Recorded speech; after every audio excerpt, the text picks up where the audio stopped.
స్ట్రాంగ్గా తయారవ్వాలన్నా, ఓకే, నడుముకి సంబంధించినటువంటి స్పైనల్ కార్డ్ బాగా స్ట్రాంగ్గా తయారవ్వాలన్నా ఒక ఆసనం ఉంది, అది చెప్తాను.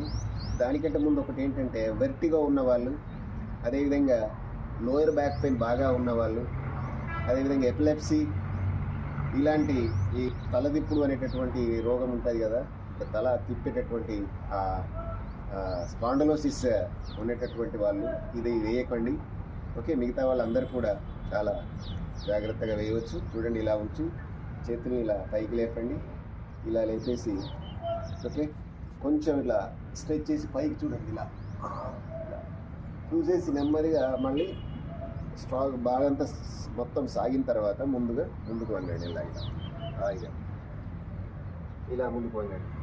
ఓకే, ఇలా ముందుకు వంగి మీ కాళ్ళకి ఇరువైపులా చేతులు ఆడించండి. ఓకే, మోకా